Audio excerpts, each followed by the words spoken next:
Hello, BiggerPockets community. This is Sterling here. Hopefully you have enjoyed your lovely week. I am, again, a BiggerPockets contributor. Today I'm just going to be discussing my overall experience with my first Airbnb on the investing side. So thus far, so good. But then again, it has been ran by someone who's been phenomenal in terms of on the operation side and just overseeing the whole process. So can't wait to discuss kind of my biggest takeaways from it.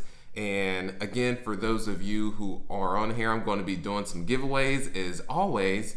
And today specifically for those of you who share the stream on Facebook as well as YouTube, I will be giving away phone calls with myself in which I will bring specific tailored value to you specifically, whether that is finding investors, capital raising, how to get started, wholesaling, etc. So that's for those of you who share the stream and then also comment that you shared as well. So I'll be able to see that and then I'll just announce those folks during the stream. So again, thanks for joining. And please let me know that you all can hear me. Let me see. And I'm actually right now in the Airbnb as we speak. And please, on that same note, comment and let me know where you're from as well. I'm here in Indianapolis, Indiana, and it's a little rainy and a little drizzly. And yeah, that's Indianapolis, so the weather's definitely making that shift to the fall side, or spring. Yeah, fall side, fall. And just a little bit about myself is I am a buy and hold investor, specifically on the multifamily side, and own my portfolio, my partnerized portfolio, because not just I, is just a little over 300 units. And that is comprised of single family and multifamily, but now making the shift entirely to multifamily. And right now it's absolute madness because we just put up a 80 unit in Louisville, I like to pronounce it, Louisville, Kentucky, up for investment. So we're getting through the capital raising on that specific opportunity. So that'll be fun, but still want to hop on here and bring value to you all because I truly do appreciate you guys. And thanks for joining Mark Jackson, who is on YouTube. We got Cynthia Graham. Thanks for mentioning that you can hear me clearly. Perfecto. We've got Bren from Paris. Awesome. Paris, Canada. Awesome. We've got Paige Alford from, it looks like North Carolina. And we've got Royster from Miami, Florida. So thanks again for those, everyone who is joining in. Again, I'm sharing on a high level my experience on the investing in the Airbnb side. And for those of you who do share the stream, of course, I'm going to be giving away free phone calls with myself, which can just going to be going over basically how I can bring value to you, whether that is if you like to pick my brain on how to get started on multifamily, single family, wholesaling, capital raising, how to find investors. I'm here to deliver that. So, all right, so let's get into the content. So we got this right here. So the first one is on investing on the Airbnb side. The first one is hire someone that has great customer service. So with this specifically, and again, I'll show everyone the tour of the Airbnb once we get finished, is when you hire someone who has great customer service background. What I've seen is the specific person that we have that's running it, she actually bakes cookies for each individual guest that does the booking. So she'll meet, give me a second. That'll be fine. So what she does is she will bake cookies for each of the guests that does come. And what I've seen from all the reviews is they love the hospitality that she provides. In addition to that is she has become a super host due to that hospitality as well. So that's just, if you can hire it out and hire someone who has a great customer service background, then that'll be phenomenal. So there's that side. And then the second is to be responsive. And that can even translate to on the side of if you're doing buy and hold on single family or multifamily, is you still want to be responsive when someone says they're interested in, let's say it's Tuesday, and they reach out to you and they would like to do a booking on Saturday. Then it's very important for you to be right on that, because they're looking at a dozen other rentals or specific Airbnbs that are in the neighborhood. So oftentimes it's the person who responds the quickest that does get the booking, or it's likely for them to get the booking. So there's that component. Thanks, Leah Smith, for joining. Thanks, Keith, for joining from Arlington, VA. Great morning, Tech Chain. So the third that I've learned from this is it is a entirely different infrastructure from the investing on the single family as well as the multifamily side. And what I mean by that is I would say it's similar to what you would get with like a hotel in a way. So what I mean is it's more turnover, meaning that with let's say you're signing yearly leases on your single families and also multifamilies, even 2 years, where those residents are likely to stay even longer than that, versus an Airbnb, it's 1-2 days or even a week, maybe even 2 weeks or so. So through that, you have to have a cleaner that is ready for, let's say there's a booking that's right after that. So the cleaner comes in, does the cleaning, and then everything's ready for the next guest. So that's one thing that I've learned through the process. And again, have a phenomenal person that is handling that. But I also, the Airbnb is where I live as well. So that's another component, is I live with the guests. Well, not with the guests, but I do live with the guests in a way. And through that, it's been still great in terms of the quality of the people who are booking the Airbnbs, and hasn't been any huge red flags or complaints or anything. It's actually been pretty a lot different than I originally had anticipated. So that's great from that. And then let's say the fourth is just simply, I want to share the numbers with everyone. So I pulled the P&L today, and since we started the Airbnb, which was 6/26 of last year, so of 2017, is the income, the gross income was 18,575. That's that amount, and then the expenses was 2,374,000.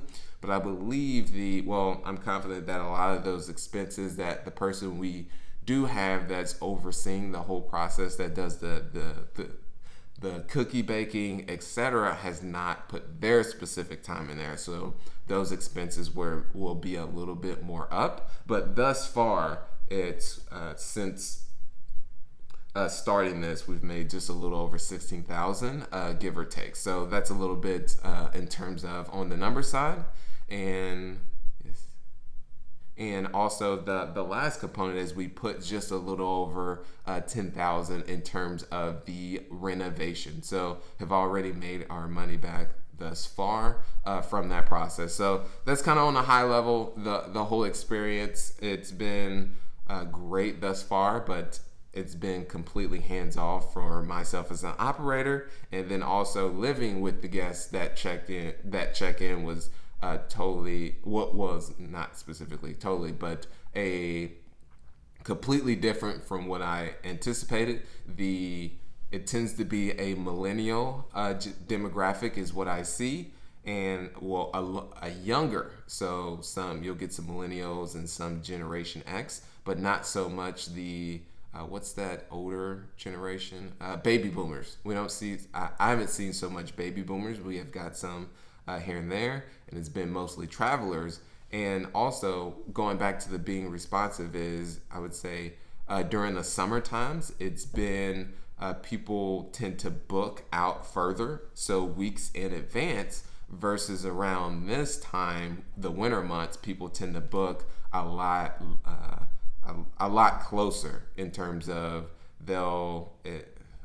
what's that word? Last minute bookings is basically what I'm getting at. So right now I'm just going to show you all a little bit around the Airbnb itself, And then again, if you happen to have any questions, don't hesitate to reach out. But a lot of it, as I mentioned, is being ran by someone else.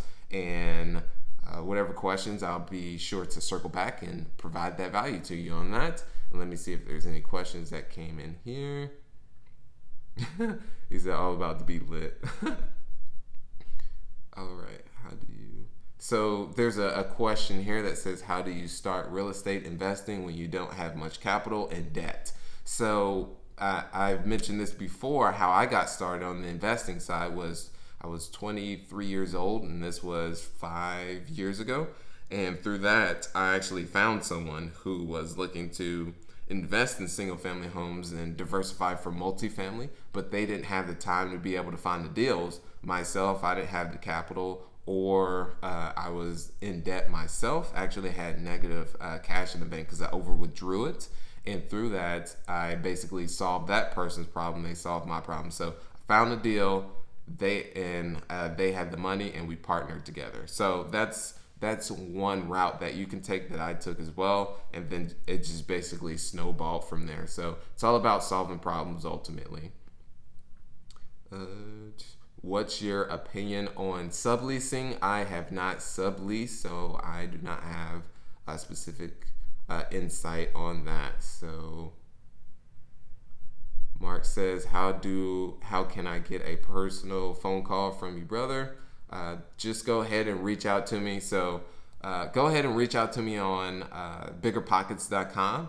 And if not on BiggerPockets.com, you can reach out to me on Facebook, or just simply sterling@holdfolio.com, Mark, and we'll set up a call. Would love to bring you some value, my man. All right, so I'll just give everyone a quick tour of the Airbnb right here. And again, thanks everyone for being on. Hopefully this lighting doesn't mess everything up. So we have, I'll just turn around here. Oh, yeah, this lighting is gonna be a lot. So let me see if I can do that. Nope, that'll not be good right there. So it's gonna be, the lighting is gonna be a little messed up, so just bear with me. But right here, it is a trendy loft. Maybe if I stay back here a little bit. So, nope, that lighting's not gonna be good at all. I look like, so right here, you can see just a little bit. No, this lighting's not gonna be good at all. Okay, that's better. So right there, there's stainless steel appliances. See that right there, which is the microwave. You got the dishwasher that's right here. And then you also have the stove top that's right there as well. And then there's a little baker that you see over there. And then there's a little Keurig that you see right here that people can make their coffee and tea. And then there's a sink, and then there's all of the, bowls and glasses, etc. And then also there's a little spot where there's like macaroni, there's water, etc. There's the bathroom that you see here.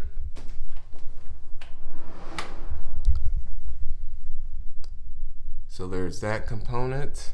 I'm not doing a very well job in terms of being able to show this to you completely, but so this fits 4 people, and then it is $82 per month for the individuals. It's here in Indianapolis, Indiana, and then there's like a little section where people can be. Again, if it sits 4 people, and then here's another area where people are as well. So let me see. Let me just turn the camera around. Maybe that'll actually be easier instead of me. Oh, like this. Okay, it's not letting me turn the camera around. Okay, cancel. All right, so it's not letting me do what I thought it was going to do. So there's an area that people sleep back there. So that's a little bit on the Airbnb right now. And again, as I mentioned, it was a little over. Oh, why is this not letting me flip the camera around? I thought it'd be a lot simpler to flip it, but it's not letting me do that. That's completely fine. Okay, here we go. Front, close. Okay, so I'm gonna flip the camera around, you guys. So hopefully this will be a lot better. No.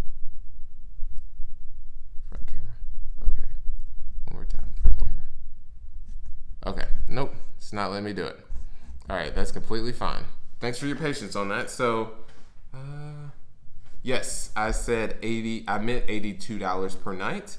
And what also, the person who, her name is specifically Terry, that operates it, does look at when specific events are coming around. That's when you're able to raise the specific rate. So the Indianapolis 500, which is one of the largest events viewers actually watch, besides like the World Cup is another one. But that's a huge driver that's here in Indianapolis. So what Airbnb does, Airbnb gives an estimation. So they actually help with, okay, this is a potential where you should be able to push up your rents. And normally you're able to get 3, sometimes even 4 times as much as you would on a regular night. So, and that's the $82 per night is kind of what's been around this specific neighborhood, and it's been really good in terms of steady demand at that rate. The Airbnb is this specific Airbnb is located in just south of Broad Ripple, so it's in the Mapleton Fall Creek neighborhood. So, all right. Hello there, J Rock. I'll give you a share and like, but I'm only at the supply house for a few minutes and able to listen. Is there any way I can listen to later? Yes, you can. BiggerPockets does have these to where you can view them later. What criteria of a property that fits an Airbnb business? I would say I would not be able to provide the significant value on that. This was an accidental Airbnb in which the person who was up here moved out, and it was something we just decided to experiment with, and it's been going well ever since.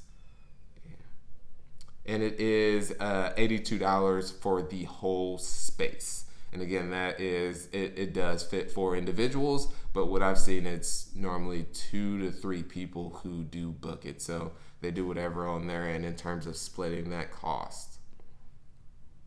All right. So I do again want to thank everyone. Those are the biggest components that, again, I'll go through them again, is to, if you're doing the Airbnb, I mean, if you're not able to, well, I would recommend, from my just personal perspective, is to hire someone who does have a phenomenal customer service background, because that really helps. Right now, the person we have running it has been baking cookies for each of the guests that do book, and she is a super host at this moment, and all of the reviews that she has, her hospitality really stands out, so that's really good. When you're a super host, that gives you more credibility when people are searching. I would say myself, when I book Airbnbs, the most recent one I did, that was in Dubai actually, I only look for Airbnb hosts who were super hosts. So the second is to be responsive, so to be ready in terms of the inquiries that come in or the specific requests, because you have to know that those people who are reaching out to you in hopes of booking your Airbnb are also looking at others as well. So you want to be very responsive. The third one is it's been a completely different infrastructure. So it's more a different infrastructure from the single family investing as well as the multifamily investing, because those are year, 2 year, even 3 year specific leases, versus on here it's more turnover, because it's people are staying for 2 days, maybe a week, maybe 2 weeks. So what I've seen is you got to have that cleaner that is ready for when the person does move out. If you have another guest that's checking in that very same day, that they need to get in, do the cleaning, and then get out so the other guests can come in, similar to like a hotel format. And then the fourth one is what I shared everyone was the profit and loss. So thus far, it's a little over 18,000 in terms of the income generated, and we started this 6/26 of last year, and then the expenses is 2,000, just a little over 2,000. So our net income, our net profit is just a little over 16,000, and that does not include the person that is running it have actually not put in their time and not billing their time. So that expenses is just a little bit, well, that profit is just a little bit lower than that. And then also invested into, in terms of renovating the whole unit, just a little under 10,000. So I've already made her money back. So all right. So what I'll do for you, Mark, is I will actually share my BiggerPockets page with you so we can have a phone call. And then what things make you a super host? So Airbnb has their specific criteria, and I know that you have to have a outstanding rating of 5 stars, which is 5 out of 5. And then also they have other indicators as well, such as I believe it's the reviews that, well, not the reviews, but the responsiveness as well that you have towards the incoming inquiries. And there's some also additional points as well. How much do you pay the host? So what we structure with the specific host is it's a 70-30 split. So they get, out of the profit, the net profit, they get 70%. And then my partner and I get the remaining 30%. So again, she completely runs everything, and then that's her equity stake essentially in it, and it's just out of the profit. So that's maybe that's maybe why she's not paying herself in the expenses, as I mentioned earlier, but that should be in there. She should be billing her time. So I do want to thank everyone for joining in on this stream. Have a lovely day, and always don't hesitate to reach out to me if you happen to have any questions. Again, I'm just sharing my first experience on the Airbnb side, and if you want any insight on, let's say, getting started investing in single families, maybe multifamily, or how to raise capital, just reach out to me on BiggerPockets.com. And maybe /Sterling White, but I'm on there. I'm a main blog contributor, so I'm happy to bring the value. Thank you so much for joining.